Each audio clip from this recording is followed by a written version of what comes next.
তুমি আমার ভিক্ষার চলি, তুমি আমার আনার খলি, ও ছিল না, তুমি আমায় ভুলো না। ইয়াদি সুন্দর। সিলেটি আঞ্চলিক নাটকের জনপ্রিয় অভিনেতা খোটাই মিয়াভাই বিগত ২০ বছর ধরে সিলেটি নাট্যাঙ্গনে কাজ করে আসছেন তিনি। খোটাই মিয়াভাই খুবই সহজ সরল এবং খুবই বড় মনের একজন মানুষ। আমি আশা করছি তা আপনারা খোটাই মিয়ার যারা ফ্যান রয়েছেন তারা অবশ্যই জানেন। উনি নাটকে দেখতে যেমন সহজ সরল মানুষ, তার ঠিক বাস্তব লাইফেও তিনি তেমন একজন মানুষ। তিনি নাটকে বিভিন্ন সময় বিভিন্ন অঙ্গভঙ্গিতে নাটক করে থাকেন। তো যাই হোক, তিনি দক্ষিণ সুরমা উপজেলার একজন মানুষ, আপনারা হয়তো অনেকেই জানেন।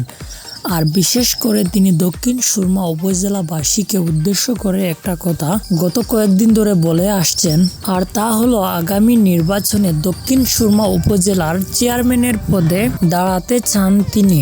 আর সেজন্য তিনি বলেন, উপজেলা নির্বাচনে দেখা হবে আমার প্রিয় উপজেলায় দক্ষিণ সুরমার প্রতিটি মানুষের সাথে। তো দক্ষিণ সুরমা উপজেলার চেয়ারম্যান হিসাবে খোটাই মিয়াকে আপনারা কে কে দেখতে চান তা অবশ্যই কমেন্ট করে বলবেন। আর চ্যানেলে নতুন হলে সাবস্ক্রাইব করে রাখবেন এরকম সিলেটি আঞ্চলিক নাটকের অভিনেতা এবং অভিনেত্রীদের লাইফস্টাইল নিউজ এবং আপডেটগুলো পাওয়ার জন্য। ধন্যবাদ।